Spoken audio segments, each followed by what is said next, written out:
Au nom du Père et du Fils et du Saint-Esprit. Que la grâce de notre Seigneur Jésus-Christ, tout l'amour de Dieu le Père, la communion de l'Esprit Saint soit toujours avec vous. Frères et sœurs, préparons-nous à célébrer cette Eucharistie en reconnaissant notre péché. Je confesse à Dieu Tout-Puissant.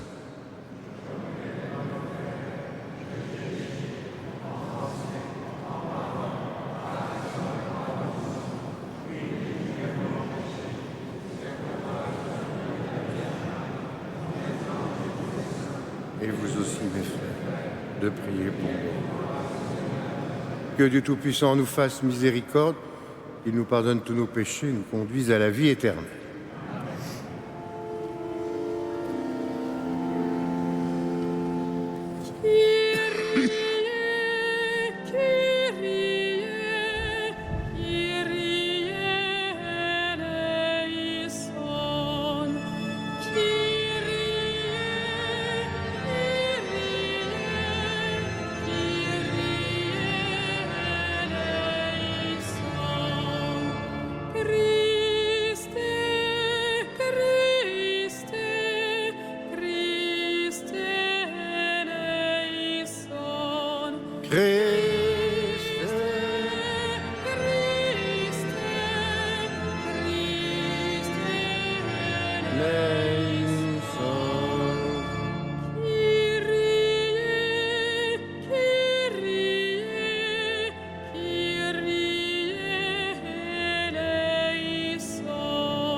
Prions le Seigneur. Tu as préparé, Seigneur, pour nous qui sommes faibles, les secours dont nous avons besoin. Donne-nous d'accueillir avec joie notre relèvement, d'en témoigner par la fidélité de notre vie, par Jésus le Christ, notre Seigneur. Je vais vous asseoir.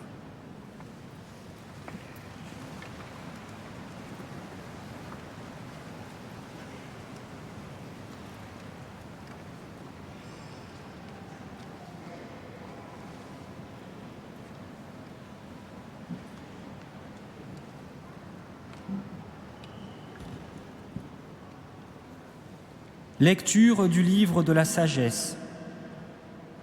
Les impies ne sont pas dans la vérité lorsqu'ils raisonnent ainsi en eux-mêmes. Attirons le juste dans un piège, car il nous contrarie. Il s'oppose à notre conduite. Il nous reproche de désobéir à la loi de Dieu et nous accuse d'abandonner nos traditions. Il prétend posséder la connaissance de Dieu et s'intitule Fils du Seigneur. Il est un démenti pour nos idées. Sa simple présence nous pèse, car son genre de vie s'oppose à celui des autres. Sa conduite est étrange. Il nous regarde comme des gens douteux, se détourne de nos chemins comme s'il craignait de se salir. Il proclame bienheureux le sort final des justes. Il se vante d'avoir Dieu pour Père. Voyons si ces paroles sont vraies. Regardons où il aboutira. Si ce juste est fils de Dieu, Dieu l'assistera et le délivrera de ses adversaires. Soumettons-le à des outrages et à des tourments. Nous saurons ce que vaut sa douceur. Nous éprouverons sa patience. Condamnons-le à une mort infâme, puisque, dit-il, quelqu'un veillera sur lui. C'est ainsi que raisonnent ces gens-là, mais ils s'égarent. Leur méchanceté les a rendus aveugles. Ils ne connaissent pas les secrets de Dieu. Ils n'espèrent pas que la sainteté puisse être récompensée. Ils n'estiment pas qu'une âme irréprochable puisse être glorifié. Parole du Seigneur.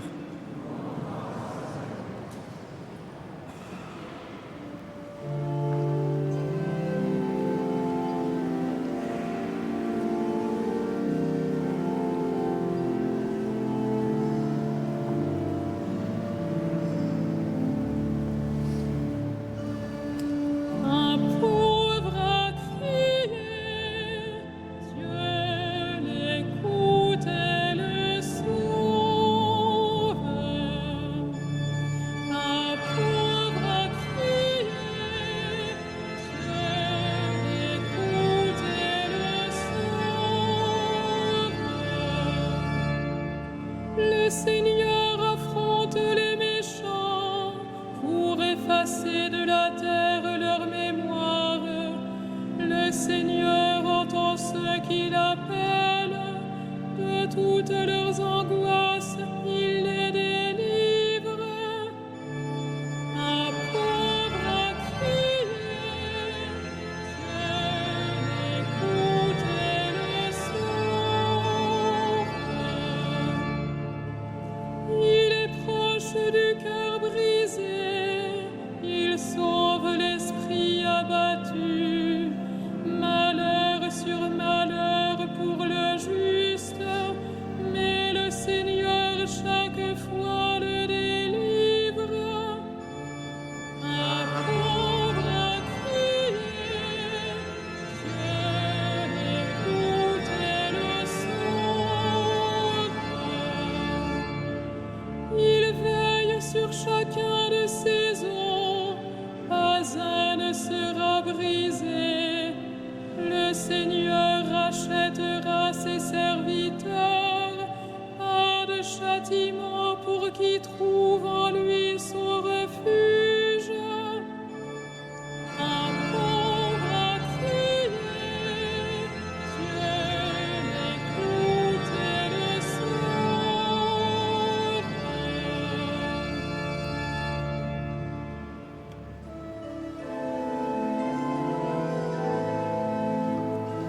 Gloire à toi, Seigneur, gloire à toi.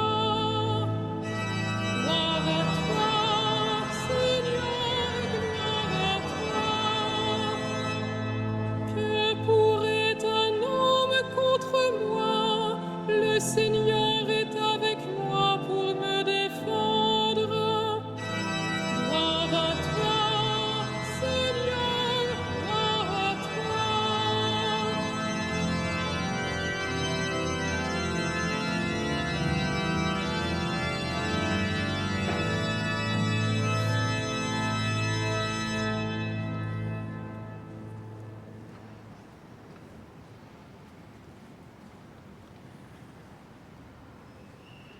Le Seigneur soit avec vous.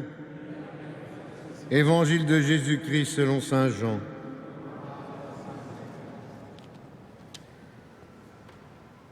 Lorsque les frères de Jésus furent montés à Jérusalem pour la fête, il y monta lui aussi, non pas ostensiblement, mais en secret.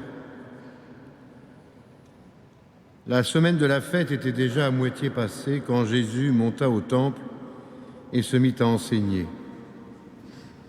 Quelques habitants de Jérusalem disaient alors : « N'est-ce pas lui qu'on cherche à faire mourir ?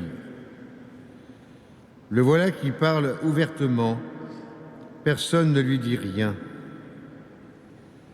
Les chefs du peuple auraient-ils vraiment reconnu que c'est lui le Messie ? Mais lui, nous savons d'où il est. Or, lorsque le Messie viendra, personne ne saura d'où il est. Jésus, qui enseignait dans le temple, s'écria : « Vous me connaissez ? Vous savez d'où je suis. Je ne suis pas venu de moi-même, mais celui qui m'a envoyé dit la vérité. Lui, que vous ne connaissez pas. Moi, je le connais, parce que je viens d'auprès de lui. C'est lui qui m'a envoyé. » On cherchait à l'arrêter, mais personne ne mit la main sur lui, parce que son heure n'était pas encore venue. Acclamons la parole de Dieu.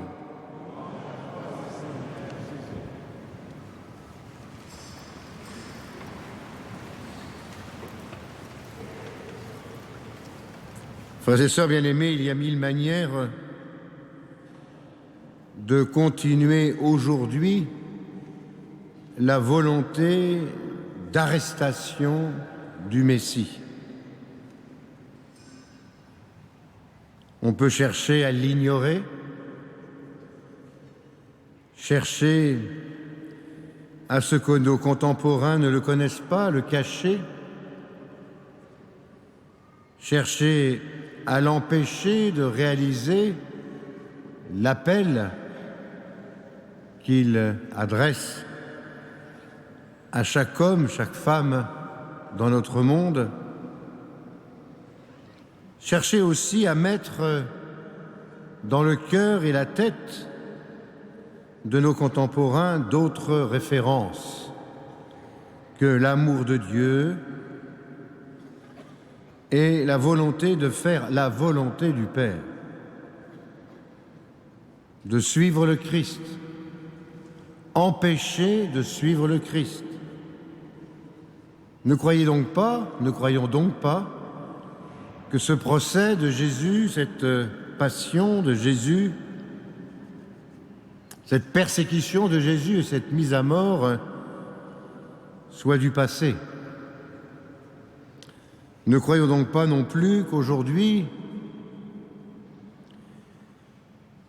tout est formidable et que chacun dans notre démocratie républicaine peut aller et venir en se référant au Christ publiquement et même en secret. Si je prends quelques exemples où l'on cherche à nous endormir par rapport à l'essentiel du bien public. Par exemple, un hebdomadaire que vous connaissez bien qui s'appelle La Vie vient de paraître dans un article phare qui se prétend être tel. Vous savez que La Vie fait partie du groupe du Monde. Il est écrit en gros, Saint Louis, un roi trop catholique, ou trop chrétien. Et puis quand on va voir ce que j'ai fait, on s'aperçoit que cet article dénonce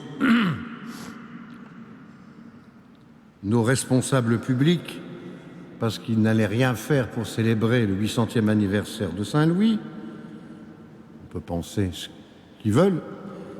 Et puis ensuite, quant à l'Église et à Notre-Dame de Paris, est-il dit, ne croyez pas qu'ils vont faire quelque chose. Puisque chaque fois qu'on parle du Moyen-Âge dans l'Église, on voit arriver automatiquement le temps des sorcières, le temps des persécutions et le temps des croisades. Et ça continue. Ne croyez pas qu'ils vont appeler les gens à vénérer les saintes reliques ou bien faire une messe avec un tédéum. Voyez ce que c'est que la désinformation. La désinformation. Donc j'ai pris mon téléphone, j'ai appelé le rédacteur en chef, et j'ai vu ma manière de voir les choses. Il m'a promis, devant ma colère, qui n'est pas bien d'ailleurs que je sois en colère, de faire un rectificatif et un droit de réponse dans le prochain.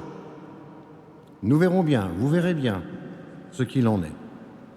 Mais il faudrait avoir 4 bras, 25 jambes et 36 cerveaux pour être au four et au moulin par rapport à toutes ces désinformations dont on est victime et tout ce qui peut essayer de nous détourner de l'essentiel, Regardons aussi par ailleurs à quoi on réduit des nominations pour le service public d'un nouveau gouvernement. Une telle arrive en vélo, un autre arrive en chemise et met sa veste. J'invente rien. Une autre encore arrive avec un foulard mousseline couleur bleu lavande. Mais qu'est-ce que l'on a à faire? Vous croyez que c'est l'essentiel? Voilà ce que c'est que ce procès inique aujourd'hui pour empêcher les gens et de réfléchir et d'avancer sur le chemin de la vérité et de la vie. Mais le drame, c'est que les jeunes en meurent. Les drames, c'est que les jeunes en connaissent, et les adultes, une fragilité étonnante aujourd'hui. L'un de mes proches, 25 ans, vient de mettre fin à ses jours d'une manière tragique, victime de la drogue. Je l'enterrerai lundi. Mais je peux dire combien il a été fragilisé par toutes sortes de mauvaises influences, dont rien ne pouvait essayer de le sortir, puisque chaque fois qu'il essayait, c'était une telle montagne qu'il retombait. Nous allons fêter la Semaine Sainte, cette passion du Christ qui monte vers Jérusalem pour y mourir, pour sauver l'humanité. Les hommes de l'époque n'ont pas réussi à l'arrêter, c'est lui qui s'est fait arrêter, ni à le faire taire. Il a témoigné jusqu'au bout de cet amour qu'il a avec son Père, jusque dans la mort et la mort sur la croix, pour que par sa vie, par sa mort, par sa résurrection, nous ayons tous la vie. Est-ce que, dans les jours qui nous séparent de Pâques, nous allons prendre vraiment le temps de prier pour le monde, de prier pour ceux qui ont des responsabilités, pour essayer que du fond se dégage, que des valeurs surgissent dans un monde ballotté par tant de mensonges qui n'attend qu'une chose, des serviteurs de la vérité, au nom de l'Évangile. Amen.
Prions ensemble au moment d'offrir le sacrifice de toute l'Église. Que ces mystères dont la force nous purifie, Seigneur Tout-Puissant, nous acheminent en nous purifiant encore jusqu'à la source dont ils descendent par Jésus le Christ notre Seigneur.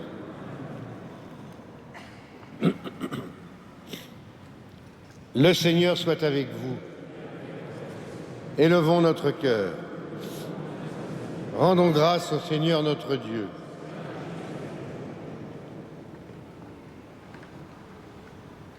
Vraiment, il est juste et bon, Père très saint, de te rendre grâce toujours et en tout lieu par ton Fils bien-aimé Jésus le Christ.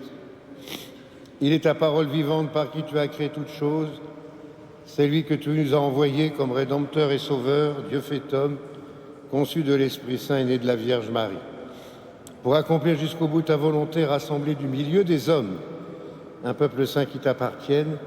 Il étendit les mains à l'heure de sa passion afin que soit brisée la mort et que la résurrection soit manifestée. C'est pourquoi avec les anges et tous les saints, nous proclamons ta gloire en chantant d'une seule voix.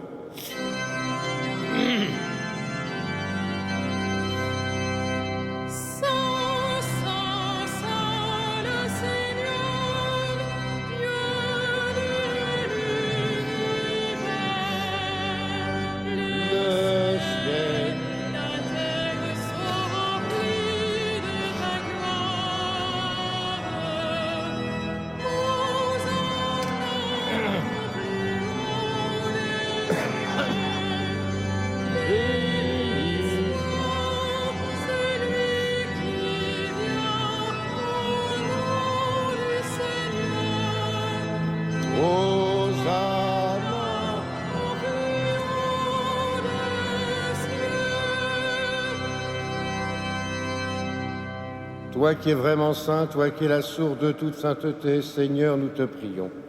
Sanctifie ces offrandes en répandant sur elles ton esprit, qu'elles deviennent pour nous le corps et le sang de Jésus, le Christ, notre Seigneur. Au moment d'être livré, d'entrer librement dans sa passion, il prit le pain, il rendit grâce, il le rompit et le donna à ses disciples en disant « Prenez et mangez-en tous, ceci est mon corps livré pour vous. »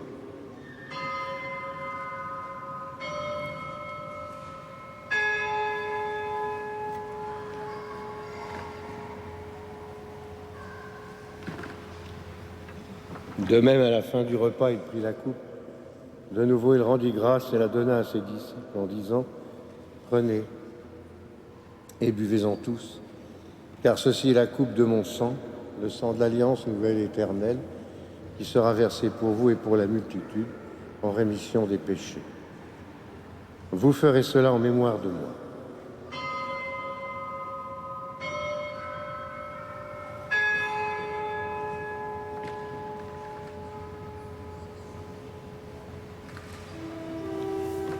Il est grand le mystère de la foi. Nous proclamons ta mort, Seigneur Jésus.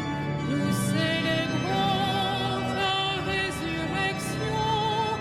Nous attendons ta venue dans la gloire.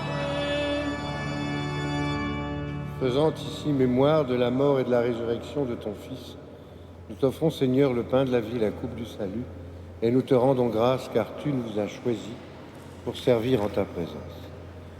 Humblement, nous te demandons qu'en ayant part au corps et au sang du Christ, nous soyons rassemblés par l'Esprit Saint en un seul corps. Souviens-toi, Seigneur, de ton Église répandue à travers le monde. Fais-la grandir dans ta charité avec le pape François, notre évêque André, ses évêques auxiliaires, en particulier Monseigneur Michel Aupetit, qui vient d'être nommé aujourd'hui évêque de Nanterre, et tous ceux qui ont la charge de ton peuple. Souviens-toi aussi de nos frères qui se sont endormis dans l'espérance de la résurrection, de tous les hommes qui ont quitté cette vie, reçois-les dans ta lumière auprès de toi, spécialement des défunts de la famille d'Odin et d'Arixie. Sur nous tous, enfin, nous implorons ta bonté. Permets qu'avec la Vierge Marie, la bienheureuse Mère de Dieu, Saint Joseph, son époux, Saint Denis, avec les apôtres et les saints de tous les temps, qui ont vécu dans ton amitié, nous ayons part à la vie éternelle, et que nous chantions ta louange par Jésus le Christ, ton Fils bien-aimé.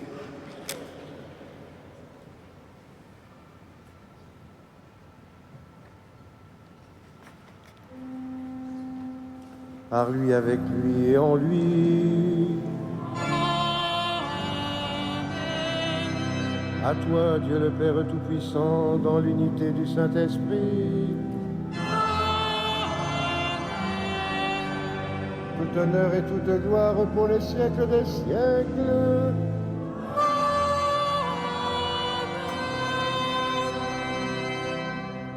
Prions, comme nous l'avons appris du Sauveur et selon son commandement, nous osons dire. Notre Père, que ton nom, que ton règne, que ta volonté. Donne-nous aujourd'hui notre pain de ce jour. Pardonne-nous, comme nous pardonnons à ceux et de nous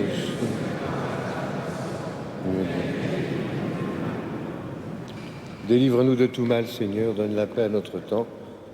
Par ta miséricorde, libère-nous du péché. Rassure-nous devant les épreuves. En cette vie où nous espérons le bonheur que tu promets, l'avènement de Jésus le Christ, notre Sauveur.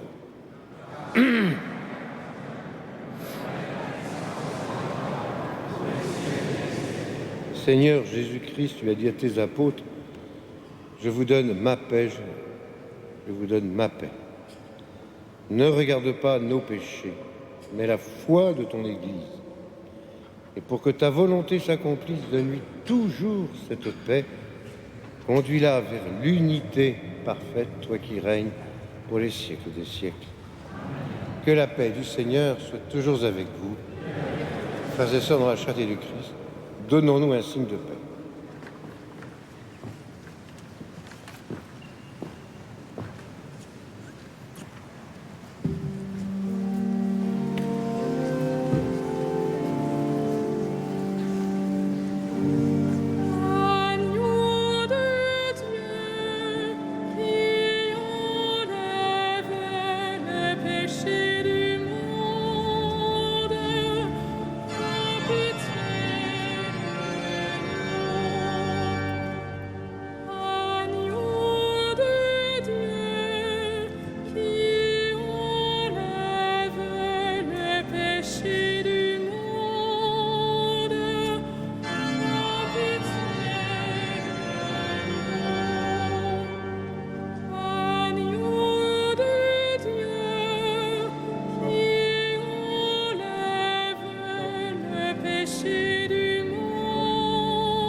Heureux sommes-nous d'être ce soir, une fois de plus, et comme la multitude, les invités au repas du Seigneur. Voici Jésus, voici l'agneau de Dieu, celui qui enlève le péché du monde. Seigneur, me dis Seigneur, que le corps et le sang du Christ nous gardent pour la vie éternelle.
Prions encore le Seigneur. Nous t'en prions, Seigneur, nous qui allons du passé vers ce qui est nouveau, fais-nous quitter ce qui ne peut que vieillir. Mets en nous un esprit de renouveau et de sainteté par Jésus le Christ notre Seigneur. Le Seigneur soit avec vous et que Dieu Tout-Puissant vous bénisse, le Père, le Fils et le Saint-Esprit. Allons et demeurons dans la paix du Christ. Nous allons maintenant pouvoir prier pour le monde, prier le Christ devant la sainte couronne d'épines qui lui fut infligée, prier le Christ, roi de l'univers, pour qu'il nous donne à chacun la grâce d'un cœur sincère, d'une conversion vraie, pour que nous prenions le chemin de la vie.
De Sainte Thérèse Couder, se livrer, le 26 juin 1864. Je me disposais à commencer ma méditation lorsque j'ai entendu le son de différentes cloches qui appelaient les fidèles. Dans ce moment, j'ai désiré m'unir à toutes les messes qui se disaient. J'étais dans un grand étonnement que le monde entier n'en était pas sanctifié. Voici la réponse que j'ai cru entendre. Le sacrifice est sans aucun doute suffisant par lui-même et le sang de Jésus-Christ plus que suffisant pour la sanctification d'1 million de mondes. Mais les âmes manquent de correspondance et de générosité. Or, le grand moyen d'entrer dans la voie de la perfection et de la sainteté, c'est de se livrer à notre bon Dieu.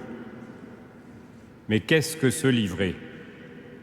Je comprends toute l'étendue du sens de ce mot, se livrer. Mais je ne puis l'expliquer.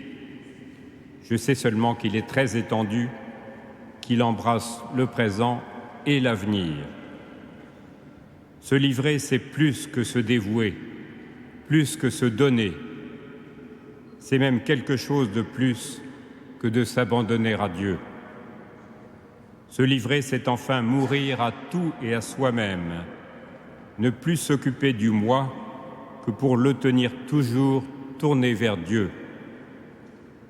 Se livrer, c'est encore ne plus se chercher en rien, ni pour le spirituel, ni pour le corporel, c'est-à-dire ne plus chercher de satisfaction propre, mais uniquement le bon plaisir divin. Il faut donc ajouter que se livrer, c'est aussi cet esprit de détachement qui ne tient à rien, ni pour les personnes, ni pour les choses, ni pour le temps, ni pour les lieux. C'est adhérer à tout, accepter tout, se soumettre à tout. Se rappeler que l'on s'est livré. Je prie notre Seigneur de donner l'intelligence de ce mot à toutes les âmes désireuses de lui plaire. Si l'on pouvait comprendre d'avance quelles sont les douceurs que l'on goûte quand on ne met pas de réserve avec le bon Dieu, comme il se communique à l'âme qui le cherche sincèrement et qui a pu se livrer.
Prions encore le Seigneur. Souviens-toi, Seigneur, de la passion de ton Fils. Ne tarde pas à nous réconcilier avec toi. Il est vrai que nous n'avons pas mérité ton pardon, mais nous comptons sur ta miséricorde et ton amour et sur la grâce du sacrifice de Jésus, lui qui vit et règne avec toi dans l'unité de l'Esprit Saint pour les siècles des siècles.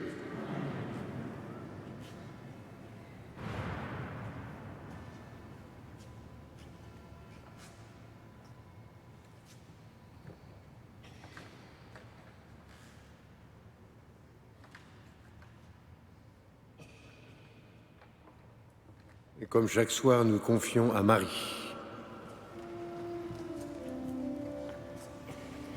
Ave Regina Caelorum.